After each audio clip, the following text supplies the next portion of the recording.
Welcome back दोस्तों, मैं हूं तेजस। आज के वीडियो में हम बात करेंगे सेगमेंटेशन, टारगेटिंग एंड पोजीशनिंग के बारे में। दोस्तों, सबसे पहले हम लोग ये जानते हैं कि किसी भी बिजनेस पर्सन को या किसी भी एंटरप्रेन्योर को क्यों जरूरी है जानना सेगमेंटेशन, टारगेटिंग एंड पोजीशनिंग के बारे में। क्योंकि किसी भी बिजनेस में जब आप किसी प्रोडक्ट और सर्विसेज की एडवर्टाइजमेंट करते हो या प्रमोशन करते हो तो सबसे पहले आपको जरूरी होता है कि आपके पोटेंशियल क्लाइंट कौन है। क्योंकि मार्केट में इतना सारा क्राउड होता है, इतने सारे लोग होते हैं, तो उन लोगों में से आपके पोटेंशियल कस्टमर कौन से हैं जो आपके प्रोडक्ट और सर्विसेज खरीद सकते हैं। तो ऐसे लोगों को ढूंढने के लिए आपको मार्केटिंग की टेक्निक्स जानना बहुत जरूरी है। क्योंकि मार्केटिंग के टेक्निक के थ्रू ही आप उन लोगों तक पहुंच सकते हो जो आपका प्रोडक्ट और सर्विसेज खरीद सकते हैं, मतलब आपके वो पोटेंशियल कस्टमर बन सकते हैं। तो इसीलिए आपको सेगमेंटेशन, टारगेटिंग एंड पोजीशनिंग की नॉलेज होना बहुत जरूरी है। तो आज के वीडियो में मैं आप लोगों को सेगमेंटेशन, टारगेटिंग एंड पोजीशनिंग क्या होती है, ये सभी चीजें आज के वीडियो में बताने वाला हूं। तो ये वीडियो पूरा एंड तक देखिए। दोस्तों, सबसे पहले हम लोग सेगमेंटेशन के बारे में बात करते हैं। सेगमेंटेशन एक्चुअली होता क्या है। जैसे दोस्तों, मार्केट में काफी सारे लोग होते हैं, बट उन सभी लोगों को हम अपना प्रोडक्ट और सर्विसेज नहीं बेच सकते क्योंकि सभी लोग अपने प्रोडक्ट या सर्विसेज नहीं खरीद सकते। लेकिन कुछ ऐसे इंटरेस्टेड लोग होते हैं जो अपने प्रोडक्ट और सर्विसेज खरीद सकते हैं, और उन लोगों को फाइंड करने के लिए हमें सेगमेंटेशन का यूज करना पड़ता है। सेगमेंटेशन मतलब ग्रुप ऑफ पीपल, मतलब हमें लोगों को अलग अलग ग्रुप में डिवाइड करना होगा ताकि हम उन लोगों पे अच्छे से टारगेट कर सके। तो जब भी हम लोगों को डिवाइड करना चाहते हैं सेगमेंटेशन के हिसाब से, तो सेगमेंटेशन में 4 टाइप्स आते हैं। इसका यूज करके हम लोगों को डिवाइड कर सकते हैं ताकि हम अपने पोटेंशियल कस्टमर को देख सके और उनको टारगेट कर सके। तो मार्केट सेगमेंटेशन में 4 टाइप्स आते हैं: demographic segmentation, geographic segmentation, psychographic segmentation and behavioural segmentation. ये 4 टाइप के सेगमेंटेशन से हम अपने पोटेंशियल कस्टमर को जान सकते हैं। तो सबसे पहले हम बात करते हैं डेमोग्राफिक सेगमेंटेशन के बारे में। डेमोग्राफिक सेगमेंटेशन में हम अपनी कस्टमर की पर्सनल डिटेल्स लेने की कोशिश करते हैं। फॉर एग्जाम्पल, जैसे कि कस्टमर की एज क्या है, उसका क्वालिफिकेशन क्या है, उसका इनकम कितना है, वो मेल है या फीमेल है, उसका रिलीजन क्या है, ये सभी कस्टमर की बेसिक चीजें और पर्सनल चीजों पे हम लोग सबसे पहले डेमोग्राफिक सेगमेंटेशन पे काम करते हैं। क्योंकि डेमोग्राफिक सेगमेंटेशन से हमें ये पता चल जाएगा कि हमारे जो कस्टमर है उनकी एज क्या है, उनका क्वालिफिकेशन क्या है, उनकी इनकम क्या है, उनका फैमिली बैकग्राउंड क्या है, उनका फैमिली स्ट्रक्चर कैसा है। ये सभी चीजें हमें डेमोग्राफिक सेगमेंटेशन से पता चलेगी ताकि हम उन लोगों को अच्छे से टारगेट कर सके। Okay, point number 2, geographic segmentation. Geographic segmentation में हम कस्टमर की लोकेशन जानते हैं कि कस्टमर कौन से लोकेशन में रहता है, कौन से एरिया में रहता है, कौन से देश में रहता है, कौन से स्टेट में रहता है, सिटी में रहता है या विलेज में रहता है। तो इसका मतलब जो कस्टमर होते हैं उनके हम प्रॉपर लोकेशन जाने की कोशिश करते हैं। क्योंकि आपका जो प्रोडक्ट है वो अगर सिटी में रहने वाले लोगों के लिए है तो आप छोटे से विलेज में, गांव में आप अपने प्रोडक्ट और सर्विसेज की एडवर्टाइज तो नहीं करोगे क्योंकि वहां से तो आपको कुछ नहीं मिलेगा। या फिर आप किसी स्टेट में रहते हो या सिटी में रहते हो और उसी सिटी के अंदर आप लोगों को टारगेट करना चाहते हो अपने प्रोडक्ट और सर्विसेज को, या फिर आप किसी फॉरेन कंट्री में अपना प्रोडक्ट और अपनी सर्विसेज बेचना चाहते हो, तो उसके हिसाब से आपको जियोग्राफिक सेगमेंटेशन पे काम करना चाहिए ताकि आपको पता चले कि आपके पोटेंशियल कस्टमर कौन से लोकेशन में रहते हैं। Okay, point number 3, psychographic segmentation. Psychographic segmentation में हम कस्टमर की एटीट्यूड देखते हैं, उसकी पर्सनालिटी देखते हैं। पर्सनालिटी मतलब वो लोग रहते कैसे हैं, मतलब वो ब्रांडेड प्रोडक्ट का यूज करते हैं या बजट फ्रेंडली प्रोडक्ट का यूज करते हैं। तो उनकी पर्सनालिटी कैसी है, उनकी लाइफस्टाइल कैसी है, उनका ओपिनियन क्या है, कस्टमर की एक्टिविटीज क्या है, उनकी इंटरेस्ट किन चीजों में है, ये सभी चीजें आपको देखनी पड़ेगी और ये सभी चीजें आपको साइकोग्राफिक सेगमेंटेशन से पता चलेगी। Okay, point number 4, behavioural segmentation.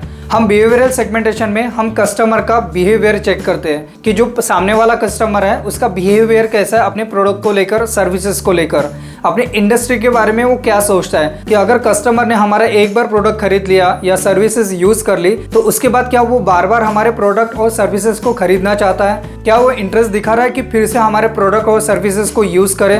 For example, airline service में या होटल इंडस्ट्री में या रेस्टोरेंट में, तो यहाँ पे बेस्ट सर्विस प्रोवाइड की जाती है कस्टमर को। क्योंकि कस्टमर एक बार आता है, अगर उसको सर्विसेज आपकी अच्छी लगी है तो वो बार बार आने की कोशिश करेगा, मतलब उसका इंटरेस्ट आपके प्रोडक्ट और सर्विसेज की तरफ बढ़ रहा है। तो इससे ये पता चल जाता है कि मार्केट में जो भी आपके कस्टमर्स हैं उनका बिहेवियर कैसा है आपके प्रोडक्ट को लेकर, आपकी इंडस्ट्री को लेकर, आपकी सर्विसेज को लेकर, ये जानना आपको बहुत जरूरी है।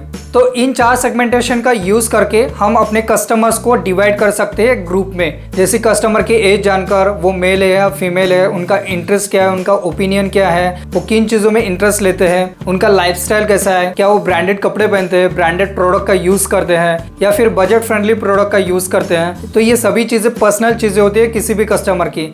ये जानना आपको बहुत जरूरी है ताकि आप अपने कस्टमर को अच्छे से टारगेट कर सको।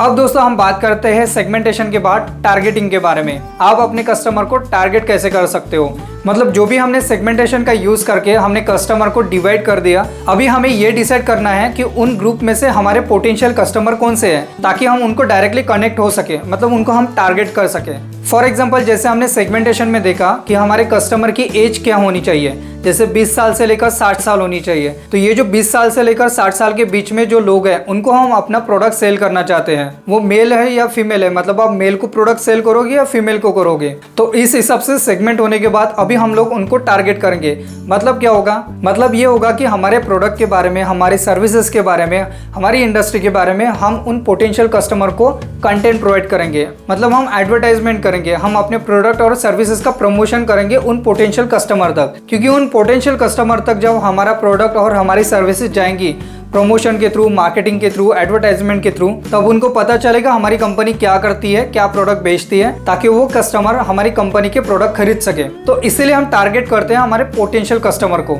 फॉर एग्जाम्पल जैसे कि मार्केट में 100 लोग हैं और 100 लोगों में से 20 लोग ऐसे हैं जो आपके प्रोडक्ट और सर्विसेज में इंटरेस्टेड है, मतलब वो आपके प्रोडक्ट और सर्विसेज खरीद सकते हैं क्योंकि आपके वो पोटेंशियल कस्टमर बन चुके हैं। तो उन 20 लोगों को आप अपना प्रोडक्ट कैसे बेचोगे, तो उसके लिए आपको मार्केटिंग करनी पड़ेगी, एड्स कैंपेन रन करने पड़ेंगे, प्रमोशन करना पड़ेगा, ताकि आप अपने प्रोडक्ट और सर्विसेज के बारे में उन लोगों को बता सको। क्योंकि आप मार्केट में पूरे 100 लोगों को तो अपने प्रोडक्ट और सर्विसेज के बारे में नहीं बताओगे, क्योंकि उन 100 लोगों को अपने प्रोडक्ट के एडवर्टाइजमेंट दिखाओगे, बट वो पूरे 100 लोग आपसे प्रोडक्ट परचेस तो नहीं करेंगे। अगर आप सबको अपना एडवर्टाइज दिखाओगे, अपना प्रोडक्ट दिखाओगे, जो लोग इंटरेस्टेड नहीं है उनको भी अपना ऐड दिखाओगे, तो वो लोग परचेस नहीं करेंगे। तो उससे क्या होगा, आपका पैसा मार्केटिंग में ज्यादा जाएगा, बट उतना आपको रेवेन्यू नहीं आएगा, उतना रिटर्न नहीं मिलेगा आपको मार्केट से। तो इसलिए आपको पोटेंशियल कस्टमर को टारगेट करना चाहिए। हम दूसरा एग्जांपल देखते हैं। जैसे आप फ्लिपकार्ट पे या अमेजोन पे कोई भी प्रोडक्ट को सर्च करिए और उसके बाद आप उस प्रोडक्ट को नहीं खरीदते हो और वो पेज को बंद कर देते हो, और उसके बाद आप किसी भी सोशल मीडिया प्लेटफॉर्म पे जाओ, चाहे वो फेसबुक हो या इंस्टाग्राम हो या किसी थर्ड पार्टी वेबसाइट हो,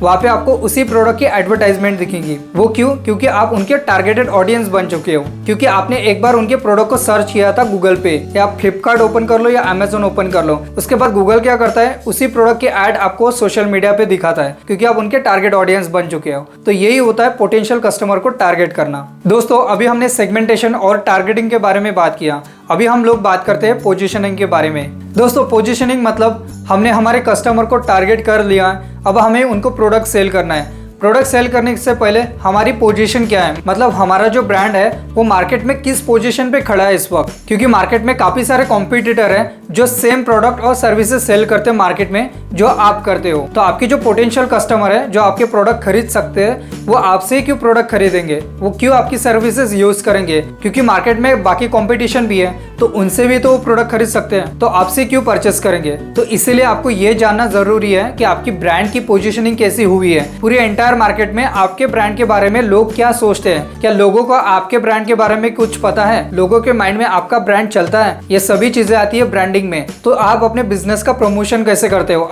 आप अपने प्रोडक्ट और सर्विसेज को लोगों के पास कैसे प्रमोट करते हो, उसकी ब्रांडिंग कैसे करते हो, ये सभी चीजें आती है आपकी ब्रांड अवेयरनेस में। तो आपको आपकी प्रोडक्ट और सर्विसेज की ब्रांडिंग करनी बहुत जरूरी होगी। तो इससे क्या होगा, पूरे मार्केट में आप अपने बिजनेस के रिलेटेड अपने प्रोडक्ट और सर्विसेज को लेकर अच्छा सा ब्रांड खड़ा कर सकते हो, और इससे पूरे मार्केट में आपके बिजनेस की पोजीशन बनेगी। क्योंकि पूरे मार्केट में कंपटीशन है, तो उस कंपटीशन में आपका बिजनेस कौन से लेवल पे है, तो ये सभी चीजें होती है पोजीशनिंग के बारे में। तो यहाँ पे आपको ब्रांड प्रमोट करना होगा, अपने प्रोडक्ट और सर्विसेज को प्रमोट करना होगा, और अपने पोटेंशियल कस्टमर को अट्रैक्ट करना होगा अपने प्रोडक्ट और सर्विसेज की तरफ, ताकि आपकी मार्केटिंग बेस और स्ट्रॉन्ग बने और ज्यादा से ज्यादा लोग आपसे प्रोडक्ट खरीद सके। तो यही होता है दोस्तों सेगमेंटेशन, टारगेटिंग एंड पोजीशनिंग।